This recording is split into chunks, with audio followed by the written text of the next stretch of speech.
વિદ્યાર્થી મિત્રો, ધોરણ 9 વિષય સામાજિક વિજ્ઞાન પાઠ 4 ભારતની રાજકીય ચળવળમાં ઓનલાઈન ટીચિંગમાં હું નોબલ પરિવાર તરફથી આપનું હાર્દિક સ્વાગત કરું છું।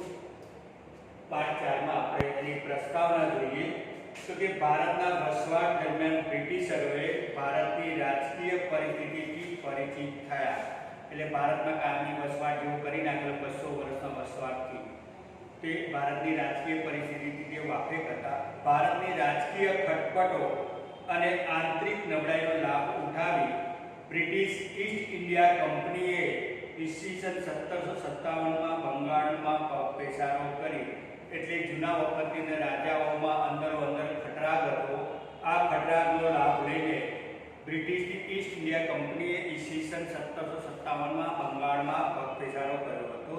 ઈસવીસન 1857ના સંગ્રામ સુધીના 100 વર્ષના શાસનકાળ દરમિયાન ભારત પર પોતાનું આધિપત્ય જમાવી દીધું। અંગ્રેજોએ પોતાનું આધિપત્ય જળવાઈ રહે તે માટે દેશમાં મજબૂત વહીવટી માળખાનો ધીરે ધીરે વિકાસ કર્યો। અંગ્રેજોએ સ્થાપેલા વહીવટી માળખા દ્વારા દેશમાં સમાન કાયદા, સમાન વહીવટ અને બ્રિટિશ પ્રણાલિકા અનુસારનું ન્યાયતંત્ર અમલમાં આવ્યું। આમ છતાં ભારતમાં રહેનારા અંગ્રેજોએ ઇંગ્લેન્ડને વધુ લાભ થાય તેવા કાયદા અને વહીવટની સ્થાપના કરી। અંગ્રેજોએ ભારતના ભોગે ઇંગ્લેન્ડને સમૃદ્ધ બનાવી ભારતનું સૌથી વધુ આર્થિક શોષણ કર્યું। હવે આપણે સૌથી પહેલો 100 વર્ષના ગાળા પછીનો જે 1757માં તેઓએ બંગાળમાં પગપેસારો કર્યો હતો બ્રિટિશ ઈસ્ટ ઇન્ડિયા કંપનીને 1757ની અંદર। તેના 100 વર્ષ પછી 1857માં સંગ્રામ થયો। ભારતમાં 1857નો સ્વતંત્ર સંગ્રામ થવા માટે રાજકીય અસંતોષ, આર્થિક શોષણ, સામાજિક અને ધાર્મિક પરિબળો, લશ્કરી પરિબળો તેમજ તાત્કાલિક પરિબળો જેમાં એનફિલ્ડ રાઇફલને લશ્કરમાં દાખલ કરવાની નીતિ જવાબદાર હતી। સંગ્રામનો પ્રથમ શહીદ મંગળ પાંડે હતો। આ વસ્તુ યાદ રાખજો। 1857ના સંગ્રામનો પ્રથમ શહીદ કોણ હતો? તો મંગળ પાંડે। આ સંગ્રામમાં નાના સાહેબ, તાત્યા ટોપે, રાજકુંવરસિંહ, રાણી લક્ષ્મીબાઈ, બહાદુર શાહ જફર વગેરે સંગ્રામકારીઓ સામેલ થયા હતા। પરીક્ષામાં બીજો સવાલ એ રીતે પૂછાય કે 1857ના સંગ્રામમાં કયા સંગ્રામકારીઓ સામેલ થયા હતા? તો તેમના નામ નાના સાહેબ, તાત્યા ટોપે, રાજા કુંવરસિંહ, રાણી લક્ષ્મીબાઈ, બહાદુર શાહ જફર વગેરે સંગ્રામકારી સામેલ હતા। 1857ના સંગ્રામના ઘણા પરિણામો અને અસરો ઊભી થઈ, જેમાં ભારતમાં કંપની શાસનનો અંત અને બ્રિટિશ તાજના શાસનની શરૂઆત થઈ।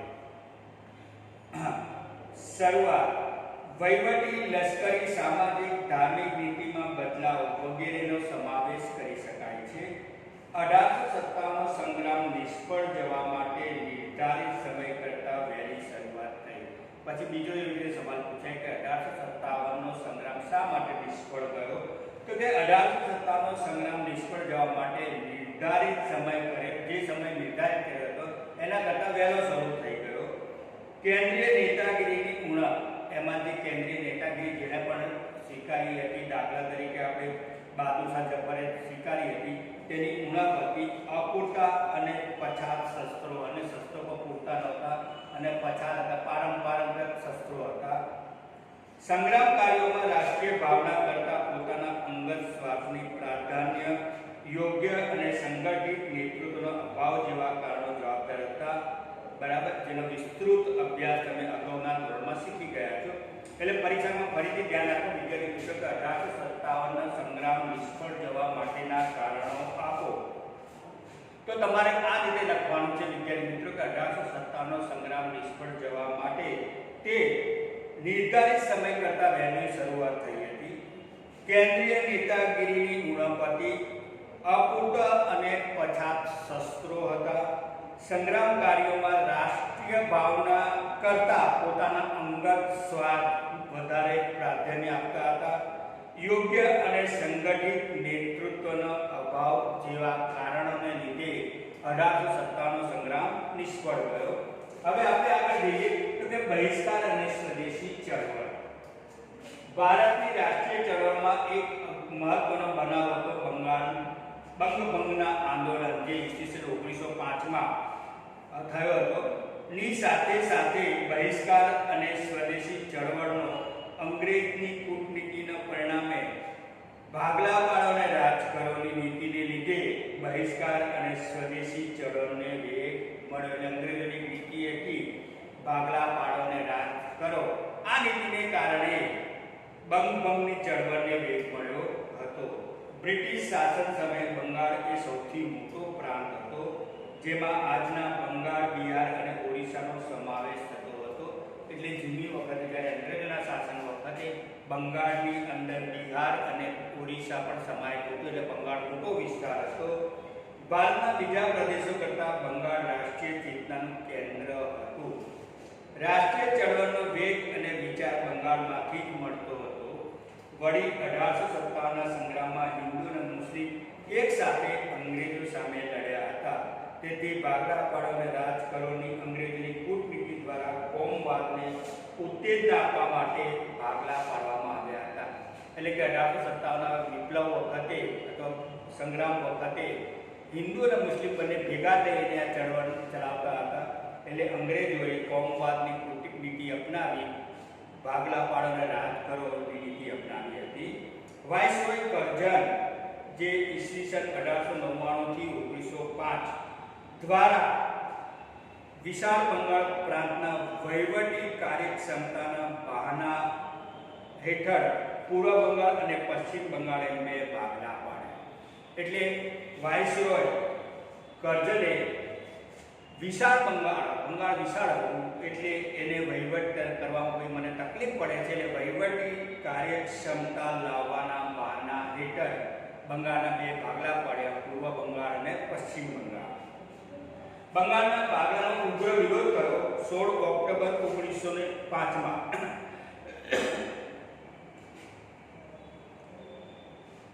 16 ઓક્ટોબર 1905ના રોજ બંગાળના પ્રાંતના ભાગલાનો અમલ કરાયો. તે દિવસ સમગ્ર બંગાળ પ્રાંતમાં રાષ્ટ્રીય શોક દિવસ તરીકે ઉજવવામાં આવ્યો. તે દિવસે તમામ વિદેશી માલનો બહિષ્કારનું આંદોલન અને સ્વદેશી માલના ઉપયોગને ઉત્તેજન આપવાનું એલાન અપાયું હતું. બંગાળી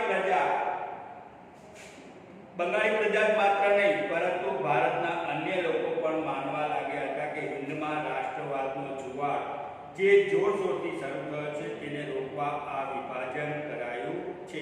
એટલે ફક્ત બંગાળ પૂરતું મર્યાદિત નહોતું, ભારતના બીજા રાજ્યોમાં, બીજા દેશોમાં પણ આ રીતે આ ચળવળને જોરશોરથી ઉત્સાહ આપવામાં આવ્યો હતો. કારણ કે તેમાં એવું હતું કે આ તો આને વિભાજન પૂરતું નથી, પણ હવે ભારતની આઝાદી પૂરતું આ મર્યાદિત થઈ ગયું હતું. તે દિવસે સમગ્ર બંગાળમાં હિન્દુઓ, મુસ્લિમો એકબીજા સાથે રાખડી બાંધી સંગઠન પ્રદર્શિત કરાવ્યા. આ આંદોલનના મહત્વના 3 લક્ષણો હતા, જેમાં સ્વદેશી અપનાવવું, વિદેશી માલનો બહિષ્કાર કરવો અને રાષ્ટ્રીય શિક્ષણ બનાવવું.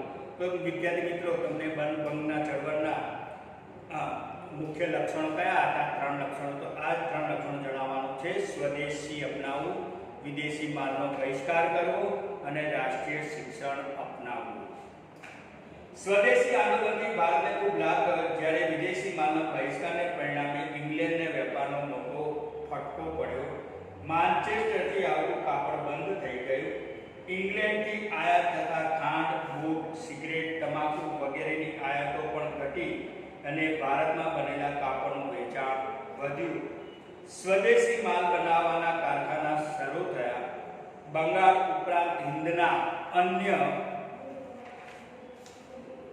પ્રદેશો પંજાબ, ઉત્તર પ્રદેશ, મધ્ય પ્રદેશ, મુંબઈ, મદ્રાસ વગેરે પ્રાંતોમાં પણ લડતના પ્રત્યાઘાતો પડ્યા. ગુજરાતમાં પણ સ્વદેશીની લડતનો પડઘો પડ્યો હતો.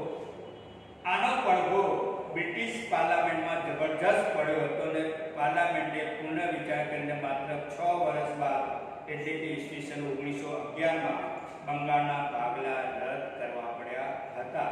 હિન્દુવાસીઓના આ એક યાદગાર વિજય હતો, સંગઠન શક્તિનો વિજય હતો. અંગ્રેજ શાસન વિરુદ્ધ જાગૃત થયેલી નવી ચેતનાનો આ નોંધપાત્ર વિજય હતો. ત્યાર પછી વિદ્યાર્થી મિત્રો, મુસ્લિમ લીગ ઈસવીસન 1906 માં એની સ્થાપના થયેલી. એ મુસ્લિમ લીગ વિશે ચર્ચા કરી આપણે. તો કે અંગ્રેજે ભાગલાવાળા રાજકારણની નીતિ અપનાવી હિન્દુ અને મુસ્લિમ વચ્ચે વૈરમનસ્ય ઊભું કરવા માંગતી હતી.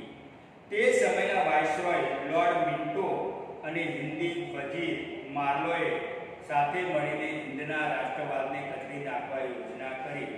રાષ્ટ્રીય લડતની તાકાત વધી ગઈ ત્યારે અંગ્રેજોએ ઉપલા વર્ગના મુસ્લિમોની તરફદારી કરવાની શરૂઆત કરી.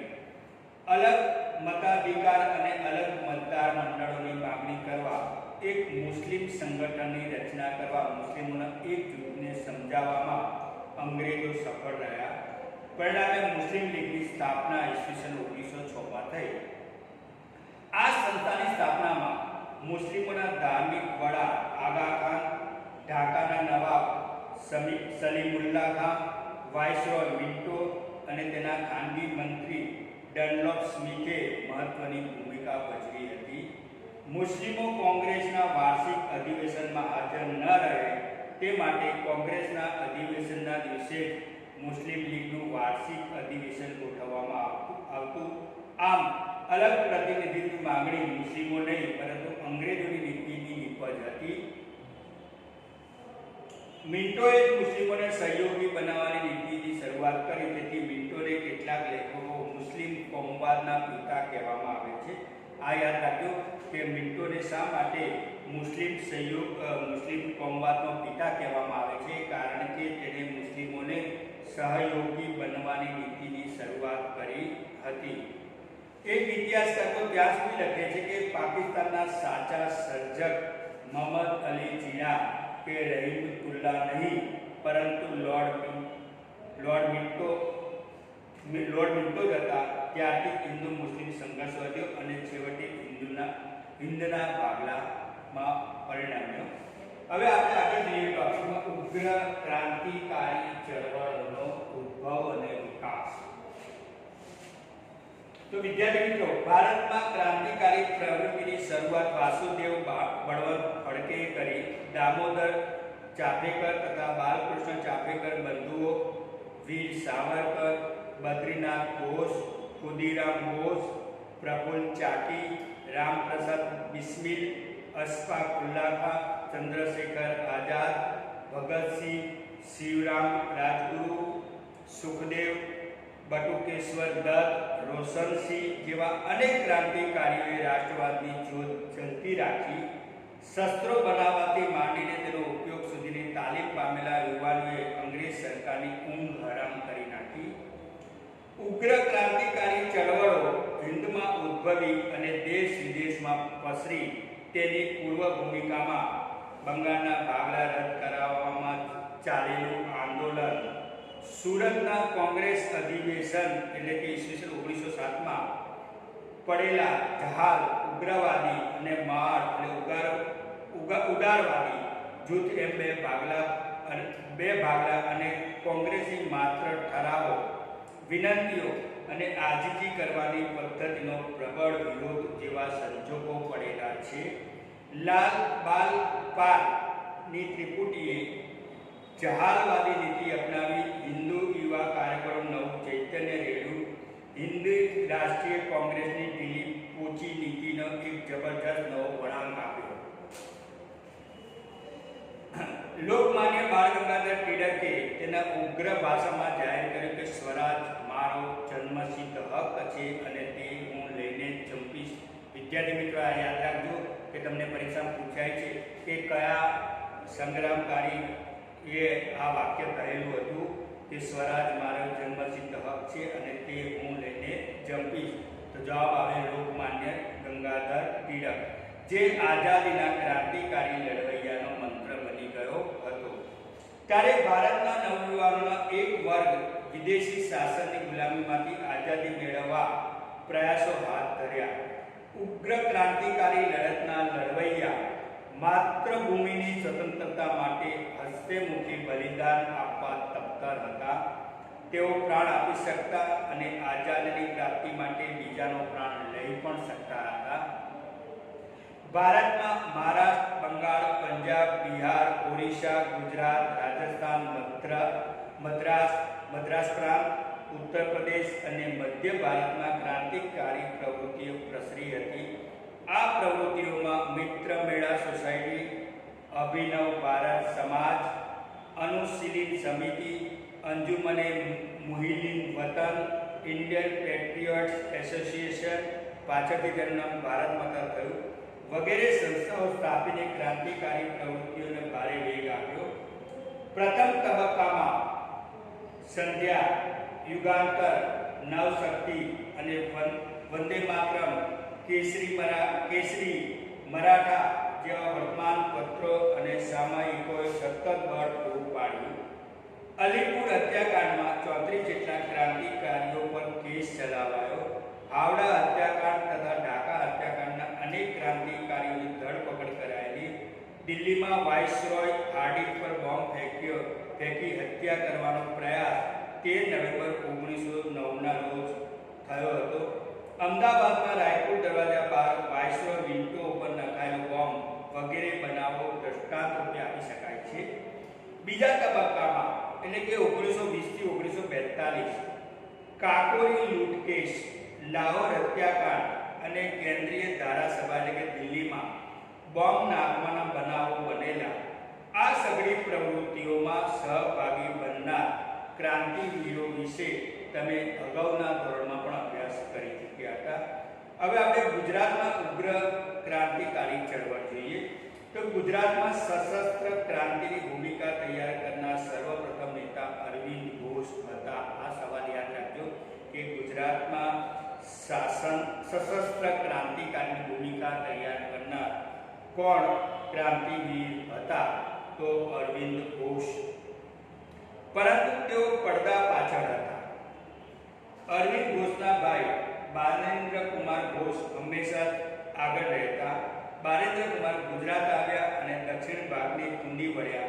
અહીં તેમને છોટુભાઈ અને અંબુભાઈ પુરાણી જેવા સશક્ત સાથીઓ મળી ગયા. નર્મદા કાંઠે સાકરિયા સ્વામી પણ મળ્યા. આ સ્વામી 1857ના સંગ્રામ સમયે ઝાંસીની રાણી સાથે હતા. બારેન્દ્ર કુમારે વડોદરા, ચરોતરનો પ્રદેશ એટલે કે ખેડા, અમદાવાદ, મહેસાણા એમ દરેક સ્થળે મધ્યમ વર્ગના યુવાનોને ક્રાંતિનો રંગ લગાવ્યો. એ સંદર્ભે અમદાવાદમાં રાયપુર દરવાજા બહાર વાઇસરોય મિન્ટોની બગી પર બોમ્બ નાખવાનો ક્રાંતિકારી બનાવ બન્યો હતો. અરવિંદ ઘોષ ભવાની મંદિર નામના પુસ્તિકામાં ક્રાંતિની યોજના આલેખી. તેનો ગુજરાતી ભાષામાં અનુવાદ પણ કરાયો. ઉપરાંત દક્ષિણા સમયિકામાં તે છપાયેલું. ઉપરાંત ક્રાંતિની યોજનાનો વિચાર ચલાવવા માટે દેશી વનસ્પતિ દવાઓ, નાવાના સાબુ બનાવવાની રીત, કસરત, ગુલામનો કિસ્સો, કાયદાનો સંગ્રહ વગેરે શીર્ષકવાળી પુસ્તિકાઓ પ્રગટ કરાયેલી, જેથી અંગ્રેજોને ખબર જ ના પડે. આ પુસ્તિકાઓમાં બોમ્બ બનાવવાની રીતો પણ હતી. ચાંદોદ કરનાળી પાસે ગંગનાથ વિદ્યાલયની સ્થાપના કરાઈ, જેમાં અંદરખાને ક્રાંતિકારી પ્રવૃત્તિ ચાલતી હતી. ગુજરાતમાં ઘણા યુવાનો આ ક્રાંતિકારી પ્રવૃત્તિમાં જોડાયા. સરકારે તેની સામે સખત પગલાં ભર્યા, પરંતુ લડત અટકી નહીં. છેવટે સરકારને પણ લાગ્યું કે માત્ર દમન ચક્રથી શાસન નહીં ચાલે. બરાબર. પછી હવે આપણે આગળમાં જઈએ તો કે વિદેશોમાં ક્રાંતિકારી ચળવળ. આપણા ભારત દેશમાં તો નહીં, હવે આપણે વિદેશમાં જોઈએ તો કે ભારતને અંગ્રેજોના શાસનમાંથી મુક્તિ મેળવવા માટે વિદેશોમાં પણ ક્રાંતિકારી ચળવળની શરૂઆત થઈ હતી. ભારતમાં ઉદ્ભવેલી ઉગ્ર ક્રાંતિકારી પ્રવૃત્તિઓ ભારતની બહાર છેક England, Canada, America, Germany, France, Myanmar, અત્યારે હાલ એનું નામ બર્મા છે, એટલે જૂનું નામ બર્મા છે અને હાલનું નવું નામ મ્યાનમાર છે, મલાયા, સિંગાપુર, અફઘાનિસ્તાન, રશિયા વગેરે દેશમાં પ્રસાર પામી. વિદેશમાં ક્રાંતિકારી સક્રિય ક્રાંતિકારીઓ આપણા જોઈએ વિદેશમાં ક્રાંતિકારી પ્રવૃત્તિઓ સક્રિય કાર્યકરો કયા હતા તો કે શ્યામજી કૃષ્ણ વર્મા, મદનલાલ ધીંગારા, વીર સાવરકર, લાલા હરદયાલ, ઉધમસિંહ, રાજા મહેન્દ્ર પ્રતાપ, મેડમ ભીખાઈજી કામા, સરદારસિંહ રાણા, મૌલાના અબ્દુલ્લા, મૌલાના બશીર, ચંપક રમણ પિલ્લઈ, ડૉક્ટર મથુરસિંહ ખુદાબક્ષ જેવા ક્રાંતિકારીઓ સંકળાયેલા હતા. હવે વિદેશમાં ક્રાંતિકારી પ્રવૃત્તિઓ કઈ કઈ હતી તો તેની આપણે આગળ ચર્ચા કરીએ. તો કે વિદેશમાં થતી ક્રાંતિકારી પ્રવૃત્તિઓ દ્વારા ભારતની ક્રાંતિકારી પ્રવૃત્તિને વેગ મળતો હતો. ઇંગ્લેન્ડથી છુપી રીતે રસોઈયાના બિસ્તરમાં પિસ્તોલો એટલે કે શસ્ત્રો ભારત મોકલતા હતા. આ જે વિદેશી આંદોલનકારીઓ હતા તો એ ઇંગ્લેન્ડથી બિસ્તરમાં રસોઈયાના બિસ્તરની અંદર પિસ્તોલોને બધું છોપાઈને મોકલતા હતા. ક્રાંતિકારીને ટીકા કરનાર અંગ્રેજ વિલિયમ બાયલીની મદનલાલ ધીંગારાએ હત્યા કરી. 1907માં અમેરિકાના કેલિફોર્નિયામાં ઇન્ડિયન ઇન્ડિપેન્ડન્સ લીગની સંસ્થા સ્થપાઈ, જેનું પાછળથી લાલા હરદયાલે ગદર પાર્ટી નામ આપ્યું. 4 ભાષાઓમાં ગદર સાપ્તાહિક શરૂ કરાયું. આ પ્રવૃત્તિમાં તારકનાથ દાસ અને કરતારસિંહ પણ જોડાયેલા. જર્મનીમાં ચંપક રમણ પિલ્લઈએ હિન્દ રાષ્ટ્રીય સ્વયંસેવક દળની રચના કરી. ઈરાકને વડુમથક બનાવી ત્યાંથી ભારત પર આક્રમણ કરવાની યોજના ઘડવામાં આવી હતી. ઈસવીસન 1907માં જર્મનીના સ્ટુટગાર્ટ શહેરમાં યોજાયેલી આંતરરાષ્ટ્રીય સમાજવાદી પરિષદમાં સૌ પ્રથમવાર મેડમ કામાએ તૈયાર કરેલો રાષ્ટ્રધ્વજ ફરકાવ્યો. આ પણ સવાલ યાદ રાખજો કે ભારતની આઝાદી પહેલા સૌ પ્રથમવાર ભારતનો રાષ્ટ્રીય ધ્વજ કોણે ફરકાવેલો તો મેડમ કામાએ. અફઘાનિસ્તાનમાં તો રાજા મહેન્દ્ર પ્રતાપના રાષ્ટ્રીય પ્રમુખ પદે કામ ચલાઉ સ્વતંત્ર સરકારની રચના કરાઈ, જેમાં બરકતુલ્લા, આબિદુલ્લા, મૌલાના બશીર, શમશેર, ડૉક્ટર મથુરસિંહ વગેરે હતા. આ સરકારે રશિયા, ઈરાન, તુર્કી વગેરેમાંથી મદદ મેળવવાના પ્રયાસો શરૂ કર્યા. તુર્કીના વડા અનવર પાશા અને ગવર્નરને પણ મળેલા.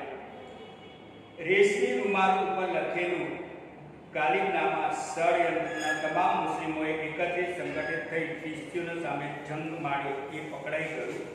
રાજા મહેન્દ્ર પ્રતાપે પોતાની સહીવાળી સોનાની પટ્ટી રશિયાના જારને મોકલાવી, જેમાં જારને ઇંગ્લેન્ડ સાથેના સંબંધો તોડી નાખવા જણાવાયેલું. રશિયાના ક્રાંતિવીર ટ્રોટ્સ્કીએ તો ભારતના ક્રાંતિકારીઓની બધી જ મદદ કરવાનું વચન આપેલું. બર્મામાં સોહનલાલ પાઠકે અને સિંગાપોરમાં પરમાનંદ ક્રાંતિકારીની પ્રવૃત્તિઓ કરી. ઉપરાંત કામાકાટામારુ અને તોસામારુ સ્ટીમરોની ઘટનાએ ક્રાંતિવીરોને વિદેશમાં અંગ્રેજો વિરુદ્ધ લડવાની લાગણી જાગૃત કરવામાં ફેરબળ પાડ્યું. ભારતની રાષ્ટ્રીય અને ઉગ્ર ક્રાંતિકારી ચળવળના ઇતિહાસમાં દેશદાદથી ભરેલા 18 થી 24 વર્ષની વય ધરાવતા યુવાનો હતા. મોતને મુઠ્ઠીમાં લઈ ગમે તેવા સાહસ અને રોમાંચના કાર્યો તેઓ પાર પાડતા અને પકડાઈ પણ જતા હતા. તેઓ હસ્તે મુખે ફાંસીના માછડે પણ ચડી જતા હતા. ઇન્કલાબ જિંદાબાદ અને વંદે માતરમના ગગનભેદી નારા સાથે તેઓ ફાંસીના માછડે પણ ચડી જતા હતા.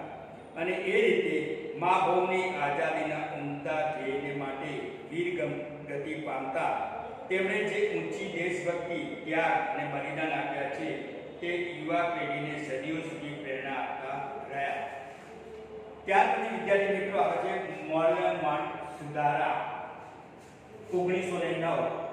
ભાગલાવાળા રાજકારણ નીતિને અપનાવી અંગ્રેજોએ હિન્દુ અને મુસ્લિમો વચ્ચે કોમી વૈમનસ્ય ઊભું કરવા માટે યોજના ઘડી. ઈસવીસન 1906માં આગા ખાનના નેતૃત્વ નીચે મુસ્લિમોનું પ્રતિનિધિ મંડળ વાઇસરોય મિન્ટોને મળ્યું તે વખતે હિન્દ વજીર મોર્લે હતા. ઈસવીસન 1909 આ સુધારાને મોર્લમિન્ટો સુધારો પણ કહેવામાં આવે છે.